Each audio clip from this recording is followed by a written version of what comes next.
9 de setembro. Açougueiros, padeiros e produtores culturais. Uma brisa suave levanta meu cabelo do pescoço quando contemplo o mar na direção da Suécia e respiro o ar salgado. O sol brilha e o céu está azul, apenas com algumas nuvens perfeitas, estilo aquela abertura dos Simpsons flutuando lá no alto. Passo os dedos por uma escultura de Henry Moore, o bronze aquecido pelo sol, enquanto um veleiro passa, aparecendo nos espaços entre as formas que fluem livremente. Aqui está o café. Lego Man vem andando descalço pela grama verde e macia, carregando 2 xícaras de papelão até a sombra de um carvalho. Eu me junto a ele, sentando-me de pernas cruzadas e saboreando a única bebida contendo cafeína que estou permitindo a mim mesmo uma vez por dia. Quase posso sentir a adrenalina correndo pelas minhas veias e deixando meu cérebro de novo alerta. É muito bom. Uma mulher me disse que o café daqui é legendário. Até Patti Smith ficou gamada nele quando esteve aqui. Ficou gamada? Os hippies mandaram lembranças e disseram que querem suas gírias de volta. Ele me olha zangado e volta a ler o guia turístico que estamos lendo nos últimos dias, marcando lugares. É nosso aniversário de casamento e nós estamos na pequena capital da Dinamarca, de apenas 550 mil habitantes, para comemorar.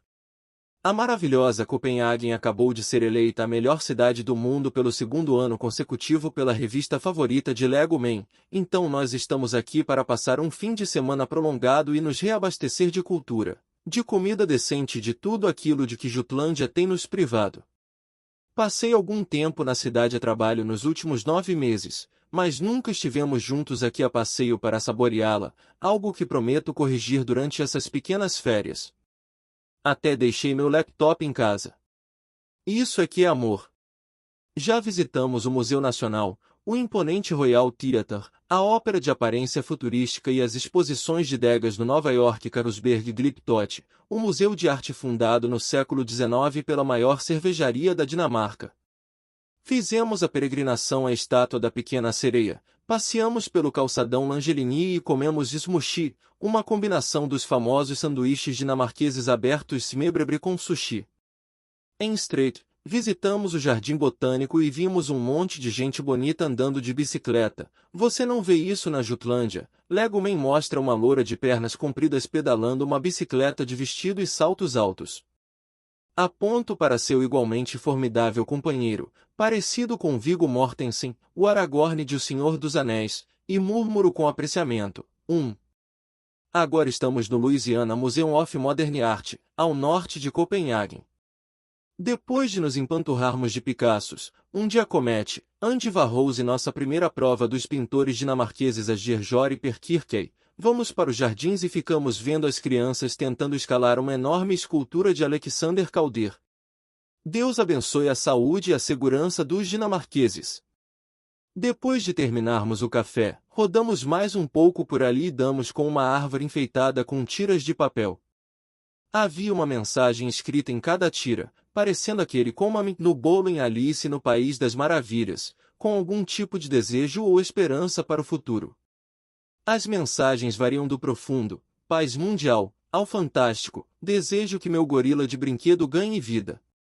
Antes de conseguirmos xeretar mais desejos de pessoas, somos encorajados a criar os nossos e nos entregam etiquetas brancas de bagagem e canetas hidrográficas para fazer isso. Vocês têm 3 desejos, 2 pessoais e um político, nos diz uma mulher usando um monte de cachecóis coloridos. Claro, até os desejos têm regras na Dinamarca. Aceitamos o desafio e Lego Man começa a escrever furiosamente. Também começo a escrever, mas fico surpresa ao ver que, quando chego aos desejos pessoais, fico empacada. Se alguém tivesse me perguntado o que eu desejava 1 ano atrás, eu teria dito, sem hesitação, escrever mais e ter um filho. Por mais incrível que possa parecer, essas 2 coisas já estão acontecendo. Não tenho mais uma agenda cheia de reuniões marcadas sobre orçamentos, estratégias ou recrutamento.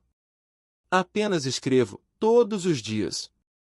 E, milagrosamente, vamos ter um filho em janeiro. Será que hesito, com medo até de ousar pensar nisso, será que estou feliz? Do jeito que sou? No estilo dinamarquês? Lego Man já está amarrando seus desejos nos galhos mais altos da árvore, então rabisco algo sobre cuidar das pessoas que amo, depois acrescento como um pós-escrito, mas ganhar na loteria poderia ser bom também. Começo a amarrar minhas tiras de papel num dos galhos mais baixos quando Lego Man se aproxima. Então, quais são os seus desejos? Pergunta. As coisas de sempre, respondo. Loteria, igualdade de gênero, o fim de todos os filmes do Nicolas Cage. E os seus? Ah, você sabe, coisas sobre o planeta. Legal, digo, enquanto voltamos para dentro. Copenhague é um lugar revigorante. Sei que provavelmente nós estamos aproveitando ao máximo porque só vamos passar pouco tempo aqui antes de voltar para no meio do nada, mas o simples fato de ter lindas obras de arte e esculturas e uma vista do mar na porta de casa deve fazer muito bem à alma.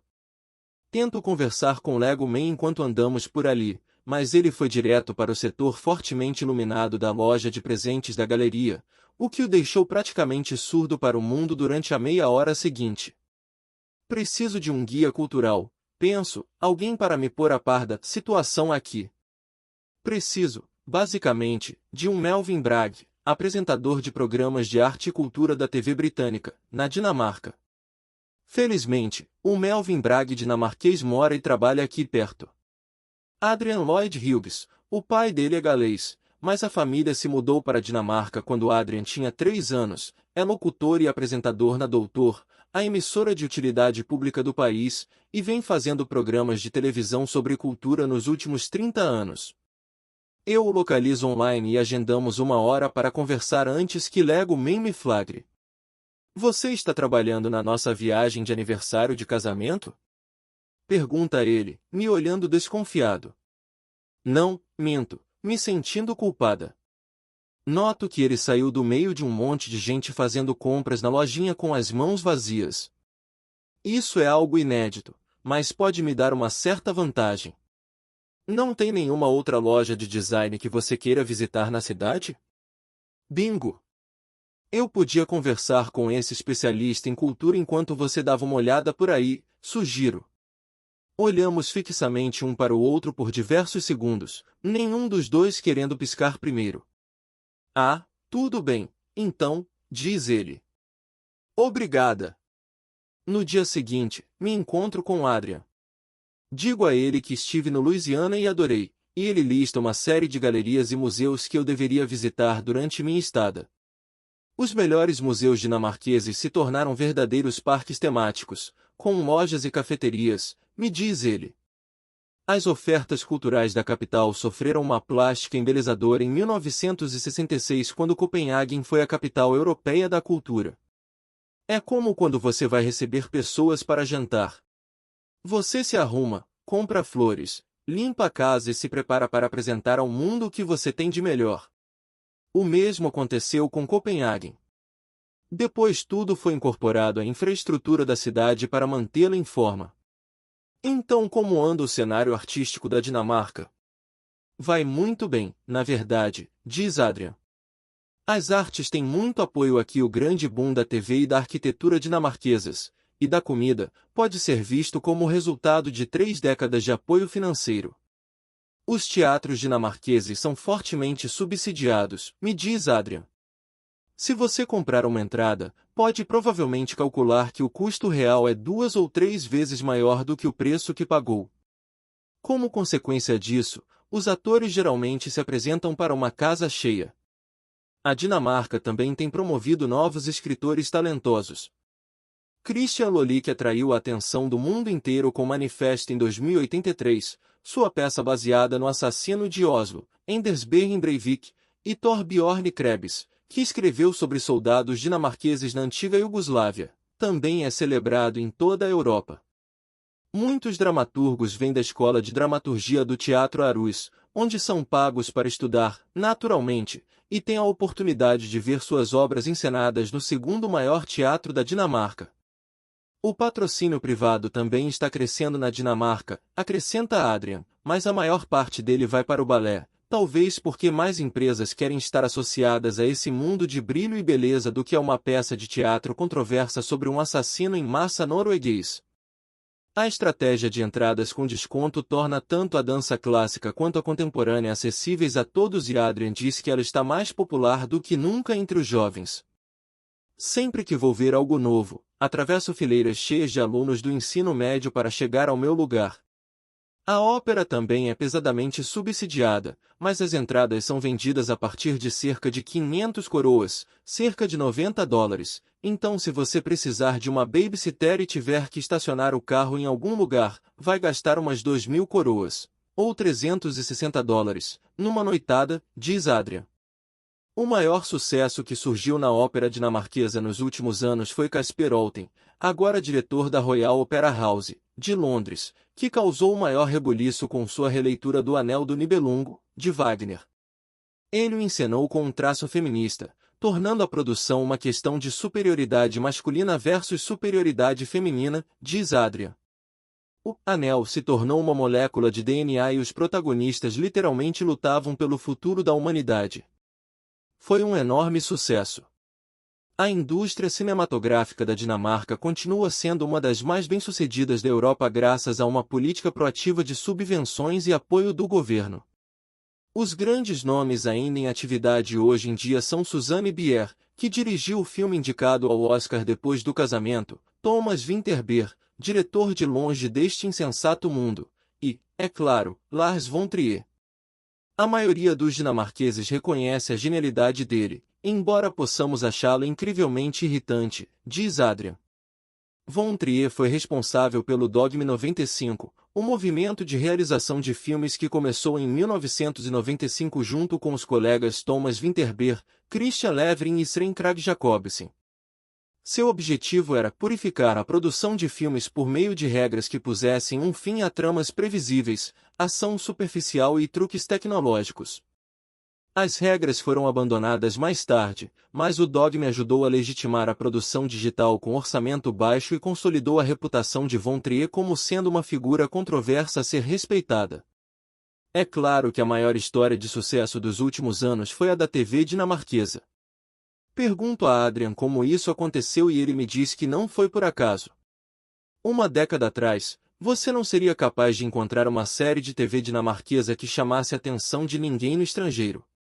Então a Danish Broadcasting Company, algo como uma BBC dinamarquesa, entrou em ação com uma política de promover talentos locais, descobrindo em que os escritores gostariam de trabalhar e ajudando-os a desenvolver seus próprios projetos com enorme sucesso. Com uma ênfase no realismo social, roteiros densos e uma paleta de cores característica e estilizada, isto é, melancólica, os dramas dinamarqueses The Killing, Borgen e The Bridge atraíram plateias no mundo inteiro e inspiraram remakes nos Estados Unidos e na Inglaterra. Eles foram a ótima notícia para a cultura dinamarquesa dos últimos tempos e revelam muito sobre nós e sobre o que é importante na Dinamarca, diz Adrian. Por exemplo, a terceira temporada de The Killing mostrou um dinamarquês comprometendo sua própria família por cobiça. No desenrolar da trama, os escritores deixaram muito claro que isso era algo ruim e o empresário rico sofreu as consequências. Noutro roteiro, o sistema político dinamarquês aparecia protegendo um homem culpado. Isso foi bem polêmico, diz Adrian, mas mostrou que uma emissora pública se sentiu livre para criticar os que estavam no poder. Cada uma dessas 3 séries vitoriosas tinha protagonistas femininas fortes, que eram ambiciosas, sexualmente ativas, complexas e imperfeitas, o que ajudou a mudar o retrato tradicional das mulheres nas telas. Tanto em Borgen quanto em The Killing, vimos mulheres tentando equilibrar casa e família, consciência e ambição, algo que acontece no mundo todo, diz Adrian. No entanto, apesar dos sucessos locais, a Dinamarca tem um segredinho sujo relativo à TV. Não é o programa da mulher nua que Helena C. mencionou, mas o simpático clássico britânico dos domingos na hora do chá, Midsomer Murders. Tanto Viking quanto Vizinha Simpática e Helena C. admitem serem fãs da cara enrugada do detetive Barnaby, que desvenda um mínimo de 3 assassinatos por episódio de 1 hora, e a série britânica é um dos maiores sucessos na Dinamarca. Por algum motivo, Midsomer Murders é nossa série importada de TV de maior audiência, admite Adrian, relutantemente. Ela vem alcançando índices de audiência de 30% a 40% nos últimos 13 anos, desde que começou. A série é tão popular na Dinamarca que, para comemorar o aniversário do drama policial, os chefões da rede Independent Television, do Reino Unido, na qual a série é transmitida, reuniram produtores e elenco dinamarqueses de The Killing e de Borgen para um episódio especial. Acho que é porque as pessoas acham o programa calmante ou algo assim, diz Adrian. Digo a ele que Viking comparou a experiência de assistir Midsomer Murders a tomar sopa. Não é a coisa mais excitante que existe, mas faz com que você se sinta aquecido e ige. Mas tirando o detetive Barnaby e seus inúmeros parceiros, Adrian faz questão de reiterar que a cultura dinamarquesa está em boa forma. Os subsídios do governo significam que a criatividade pode florescer e que estratégias de entradas a preços reduzidos levam mais dinamarqueses a galerias de arte, espetáculos de dança ou ópera, ao teatro e ao cinema. A estratégia da Danish Broadcasting Corporation de formar novos escritores consolidou a reputação da Dinamarca como uma força cultural a ser reconhecida e ajudou a popularizar o gênero noir nórdico internacionalmente. E tudo isso torna as pessoas mais felizes? Pergunto. Estou certo de que sim, responde dele. E um estudo da London School of Economics que explorou as 5 principais atividades que deixam as pessoas contentes o apoia. Depois do sexo e dos exercícios físicos, vieram ir ao teatro, a um espetáculo de dança ou a um concerto, representar e ir a uma exposição ou a museus. Parece que a cultura pode mesmo deixar os dinamarqueses, ou, pelo menos, os habitantes de Copenhague, que têm a sorte de morar perto da civilização, mais contentes. Curiosamente, os homens que gostam de arte, balé ou outra forma de expressão cultural se sentem ainda mais felizes e saudáveis, segundo um estudo de 2011 publicado na revista Journal of Epidemiology. Então Adrian é feliz? Eu me daria uma nota 9 numa escala de 0 a 10, responde ele. Amo o meu trabalho, e o faria mesmo que não recebesse para isso. Tenho um belo apartamento, vou de bicicleta para todos os lugares, e meu único problema na vida neste momento é escolher entre comprar um piano de cauda Steinway ou um luthier. Estou falando sério, esses são problemas de primeiro mundo. Existe algo que o tornaria mais feliz? Além de escolher o piano perfeito para o apartamento dele? Ter uma vista para o mar, diz ele na mesma hora. Isso elevaria minha nota para 10. Resolvo não mencionar que moro em frente ao mar. Apenas lembro a mim mesma as coisas pelas quais devo ser grata. Encontro Lego Man, embriagado de terapia consumista, e ele anuncia que conseguiu 2 luminárias para nós. Estremeço, já imaginando o gerente do banco, Alan, com 2 LS, nos repreendendo por esse gasto impensado. O lado bom é que meu marido diz que obteve várias recomendações sobre locais para almoçar. Foi estranho, diz ele, todo mundo com quem eu falava achava que eu era um turista, mas quando eu dizia que morava na Jutlândia, eles faziam um gesto engraçado com a cabeça, e ele imitava um gesto de comiseração que já era bem familiar. Depois disso, eles diziam sinto muito. Talvez eles não tenham entendido o que falei ou algo assim. Não tenho coragem de dizer a ele que desconfio de que eles tenham entendido perfeitamente que essa é a reação normal quando digo às pessoas que A, não nasci na Dinamarca ou B, que agora moro na Jutlândia. Em vez de arrancar de vez esse band-aid, me atenho a planejar nossas próximas refeições. Meu apetite voltou com força total e planejo aproveitar ao máximo a variedade e a qualidade que a capital tem a me oferecer. Encontramos restaurantes japoneses, mexicanos, libaneses, todos com estrelas, cafés que servem legumes e cardápios sem ilustrações. Para alguém que está sorgas entediada com as opções de comida na Jutlândia, tirando os doces, já faz 9 meses agora, isso parece o paraíso. Isso não parece nada com no meio do nada, digo a Lego Man enquanto cheiro um prato enfeitado com trufas e cogumelos num dos restaurantes mais elegantes da cidade à beira do canal, nenhum sinal de almôndegas de porco, concorda ele enquanto limpa os restos de um apimentado lombo de veado em volta da boca. Copenhague vem tendo um renascimento gastronômico nos últimos anos e um total de 15 estrelas Michelin foram dadas a 13 restaurantes da cidade em 2013, mais do que qualquer outra cidade da Escandinávia. Entretanto, nenhum restaurante fora de Copenhague exibe uma única estrela e a Jutland ainda é, em grande parte, um terreno baldio em termos de gastronomia. Quero saber mais sobre o motivo disso e se o grande sucesso culinário de Copenhague teve algum impacto no orgulho nacional e nos níveis de felicidade, mas preciso de alguma ajuda. Entra em cena Bob Astin, chefe no Meyers Maduz e amigo de um amigo novinho em folha de No Meio do Nada, a quem prometo procurar e dar um ei. Antes de se juntar a Klaus Meyer do famoso nome em seu mais recente empreendimento, Bo trabalhava num restaurante com 2 estrelas do Michelin em Copenhague e como chefe da família real dinamarquesa. Em suma, o homem entende do que faz. Além disso, parece ter nascido de um cruzamento entre um hippie escandinavo e Jesus. Então, quando Lego Man localiza outra loja de design onde quer nos levar à falência, aproveito o tempo para conversar sobre comida com Bo. Então, pergunto depois das preliminares, quer dizer, depois de fazer muita força para não dizer que ele se parece com Jesus, Copenhague sempre foi um bom lugar de se comer? Ele ri. Ah! A resposta é não. Cresci nos anos 1970 e 1980 comendo comida em lata e legumes congelados. Os únicos temperos que a maioria das pessoas conhecia eram gordura, sal e açúcar. Se a comida dinamarquesa fosse um guitarrista, ele só conheceria 3 acordes. Um pouco como o pessoal do status quo? Isso. Nós comíamos smørrebrød e junk food.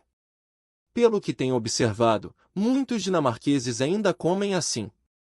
Até as pequenas cidades daqui parecem ter uma pizzaria ou uma pulser van, literalmente van da salsicha, servindo a versão dinamarquesa do cachorro quente, salsichas de um vermelho vivo corante, cozidas só na água e acompanhadas de pão, como profilaxia. Todo lugar também tenta me vender a abominação que é o caçuz salgado, algo tão assustador que sinto como se alguém estivesse esfregando minha língua com uma lixa envenenada. E que tal o creme chantilly em lata? Pergunto. Está em tudo. Quer dizer, quem é que come creme chantilly hoje em dia? Estamos num espetáculo de strippers dos anos 1980? Agora estou com toda a corda. E todas essas espeluncas que vendem hambúrguer? Continuo, contando que li que os lucros do McDonald's sobem 10% ao ano na Dinamarca. As lanchonetes tradicionais que sobraram, me queixo, só servem sanduíches abertos ou almôndegas. Mas nos últimos 10 anos as coisas mudaram um bocado, protesta Bo, pelo menos na capital. Que sorte dos habitantes de Copenhague, penso. De novo. Bo continua. Os dinamarqueses costumavam se espelhar na cozinha francesa e italiana, mas agora podem fazer as coisas à sua própria maneira. Hoje em dia, mais e mais fazendeiros e produtores estão tentando elaborar produtos diferentes, com uma clara identidade nórdica. Tudo começou em 2004 quando os chefes René Redzepi e Klaus Meyer transformaram um antigo armazém em Christianshavn num restaurante e o batizaram com uma combinação das palavras dinamarquesas nordisk, nórdico, e med, comida. O Noma nasceu e a dupla jurou que fugiria dos ingredientes tradicionais do Mediterrâneo, o azeite de oliva e o foie gras, que eram usados nos melhores restaurantes na época, e favoreceria os produtos dinamarqueses. No mesmo ano, Meyer juntou outros chefes para estabelecer um conjunto de princípios para ajudar a comida nórdica a progredir. Assim como o Dogme 95 que teve como ponto principal voltar ao básico em termos de cinema, o Simpósio de Cozinha Nórdica, como eles chamaram a si mesmos, prometeu focar numa culinária mais natural, usando produtos locais, sazonais, frequentemente descobertos. Depois de um workshop de 18 horas de duração, os chefes formularam o manifesto da nova cozinha nórdica. Em linhas gerais, expressar pureza, frescor, simplicidade e ética, priorizando ingredientes e produtos cujas características são particularmente excelentes em nossos climas e ajudando a promover produtos e produtores nórdicos. O manifesto foi adotado por um monte de chefes, mas o nome é que foi vital para a nova cozinha nórdica, diz Bo. Um monte de gente riu do Noma, para começar. As pessoas diziam como você pode cobrar as pessoas por servir formigas vivas para elas.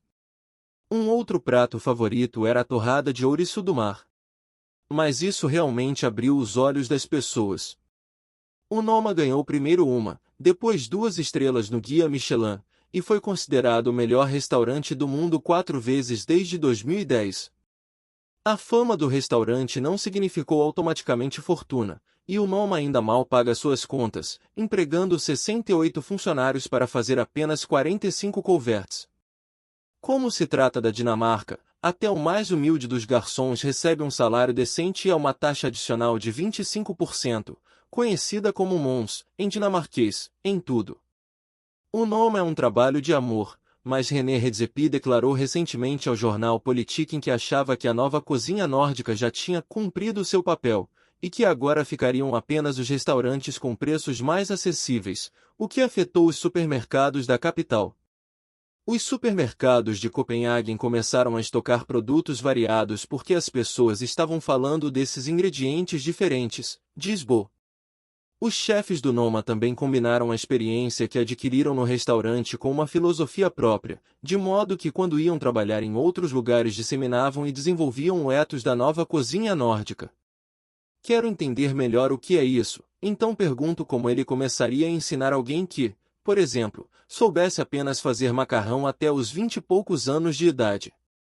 Para mim, diz Bo, trata-se do caminho mais fácil para obter o máximo de prazer.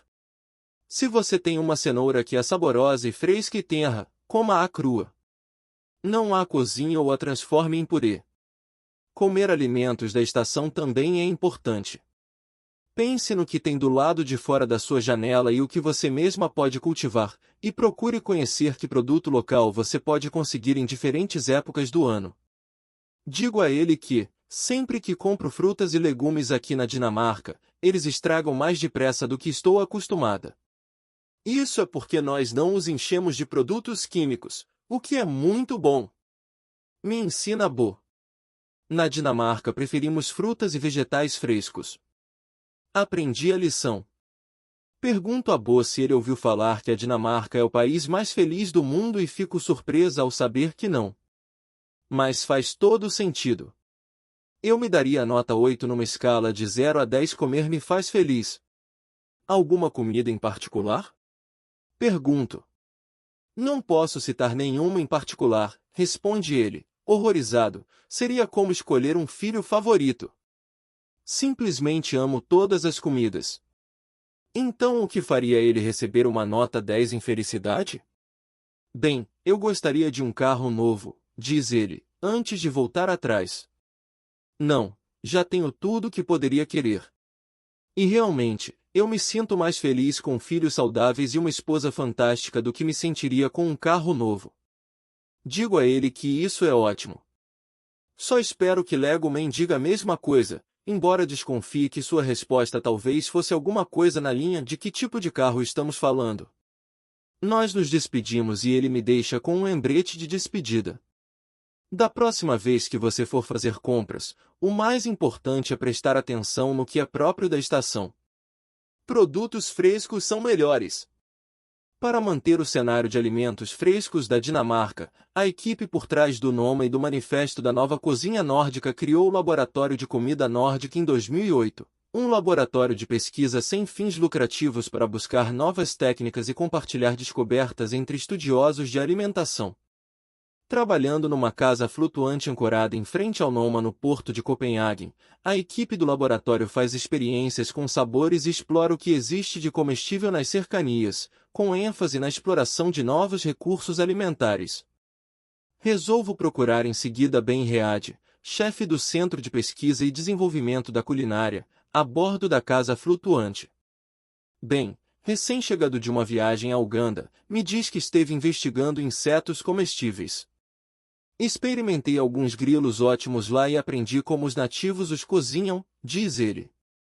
O objetivo foi conseguir inspiração para o que podemos fazer aqui e que insetos podemos criar especificamente para comer, como grilos, por exemplo, que são fáceis de criar. As pessoas não deveriam se recusar a comer insetos só porque não fazemos isso na nossa cultura neste momento. Alguns deles, especialmente os selvagens, são realmente deliciosos. Grande parte do que estamos usando são ingredientes que sempre tivemos na Escandinávia, onde são bem específicos, mas que mudam segundo as condições climáticas, diz Ben. A comida dinamarquesa é muito sazonal. Isso não se refere apenas aos vegetais de raiz no outono, aos pratos de carne no inverno, aos peixes na primavera, aos camarões no verão, etc. Podemos falar de microestações a cada semana. Ben lista repolho, couve, maçã, batata, frutas vermelhas, centeio e outras raízes como alimentos especialmente bons na Dinamarca. Nós não temos esses alimentos por muito tempo, mas quando temos eles são fabulosos. A primeira vez que você come alguma coisa da estação, como aspargos ou lebre ou sabugueiro, é um momento realmente especial e algo pelo que você realmente vai buscar. A dieta sazonal, tradicional, nórdica provou ser tão saudável quanto a famosa dieta do Mediterrâneo e pesquisadores da Universidade de Lund na Suécia verificaram que uma dieta rica em peixe, frutas vermelhas, pão integral de centeio e bons óleos, como o azeite mais apreciado pelos dinamarqueses, o azeite de colza, podem baixar os níveis do mau colesterol e proteger contra a diabetes. Já foi provado há algum tempo que os ácidos graxos encontrados em peixes oleosos como o famoso arenque dinamarquês podem ajudar a combater a depressão, e novos estudos da Universidade de Aarhus também mostraram que a dieta nórdica tradicional pode ajudar a baixar a pressão sanguínea, algo que, sem dúvida, pode deixar os dinamarqueses mais felizes. Acho que o movimento nórdico realmente ajudou as pessoas a se lembrarem de todos os alimentos bons, saudáveis, frescos que temos aqui que realmente são adequados para os climas nórdicos, diz Ben. A lição que podemos tirar disso deve ser abrir os olhos para o que está ao redor, para a natureza à sua volta. O Noma foi uma mudança de percepção e um aprendizado sobre ser mais curiosos em relação à comida. E agora mais e mais restaurantes aprenderam e estão fazendo isso brilhantemente. O que é ótimo para todos que vivem em Copenhague. Mas as mudanças ainda não chegaram à Jutlândia. Parece que há 3 estilos distintos de culinária dinamarquesa em oferta: a nórdica nova, interessante, experimental, que ganha prêmios, a do Noma e outros restaurantes, a nórdica velha, a das pussers, pizzas e que abusa de creme chantilly, e a nórdica tradicional, saudável, sazonal, com muitos grãos e que agrada muito a todos os cientistas. Meu palpite é que a culinária nórdica velha ainda é adotada por 99% do país. No caminho de volta para o nosso hotel, para arrumar a bagagem no carro e voltar para casa, combino de falar com a grande chefe celebridade da Dinamarca para saber o que as pessoas reais estão comendo no dia a dia. Trine Anneman está à frente do movimento dinamarquês de cozinha caseira há anos. Digo a Trine que estou interessada no que o dinamarquês comum come, na Jutlândia, por exemplo. Jutlândia? Em que lugar na Jutlândia? Pergunta ela, então digo que moro no meio do nada. Conheço a região, afirma ela, com pena de mim.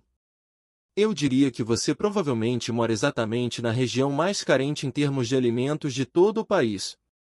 Me dá a notícia devagar, Trine, mas o lado bom é que você tem alguns dos melhores produtores orgânicos de frango e ovos e cervejas bem perto de você na Jutlândia. Mas provavelmente não vê nenhum desses produtos onde você mora. Tudo tende a ser vendido para as cidades maiores, como Aarhus. A dieta padrão onde você mora é provavelmente menos nórdica nova e mais porco com batata. Digo que ela acertou em cheio. E que coisa toda é essa com batata? Parece que os dinamarqueses são obcecados por elas. Isso é bem típico da Jutlândia, diz ela. Não sei o que o pessoal lá acha que vai acontecer se não comer batata todo dia. Às vezes comem junto com arroz ou com centeio para dobrar a carga de carboidratos. Interessante. Os carboidratos, como já foi demonstrado, elevam os níveis de serotonina, o elemento químico no cérebro que melhora o humor, segundo pesquisa do MIT.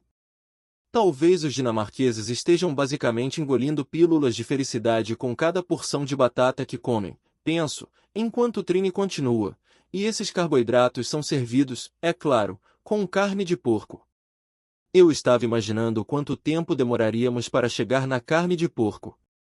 Desde abril, o mês em que aprendi sobre as maravilhas do mundo animal aqui, tenho pensado muito sobre os porcos. Todo o cardápio que nos oferecem desde que chegamos à Dinamarca é saturado de carne de porco e nos serviram alguma variante de porco em todos os jantares para os quais fomos convidados. E, no entanto, em todo esse tempo, não vi um único porco em nenhuma das vastas extensões de campos e terras agrícolas que atravesso de carro todos os dias na Jutlândia. A Dinamarca tem 30 milhões de porcos, e isso significa por alto 5 vezes mais porcos do que pessoas. Mas eles são todos criados em celeiros com luz e temperatura controladas antes de serem transportados para o abatedouro para cumprirem seus destinos de virar almôndega. Todos os dias, 20.000 porcos são entregues só no abatedouro Daniskrau na Jutlândia. Assistir ao processo pelo qual os porcos se transformam em carne de porco se tornou algo como um evento esportivo, e todo dinamarquês com quem eu falo me diz que visitou um abatedouro em algum momento da vida. Uma das amigas de Viking chegou até a ir numa excursão com colegas de trabalho antes da festa de Natal da companhia. Isso é o que é considerado divertimento na Jutlândia. Mas carne de porco também tem uma conotação política na Dinamarca, com ministros debatendo regularmente até que ponto os dinamarqueses devem ir para integrar a crescente comunidade muçulmana. Trini experimentou isso em primeira mão quando foi responsável durante 7 anos pelo restaurante do Congresso dinamarquês. O partido de direita Dansk Folkeparti só comia na cantina se naquele dia estivessem servindo comida dinamarquesa, diz ela.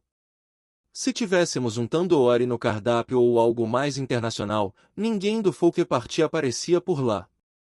Cada partido político também tinha reuniões semanais nas quais era servido o jantar, e o Dansk Folkeparti pedia a mesma coisa toda semana. Deixe-me adivinhar. O clássico carne de porco com batatas? Exatamente, diz ela. Almôndegas de porco com salada de batata. Toda semana. Pelo menos eles faziam o que pregavam, acho.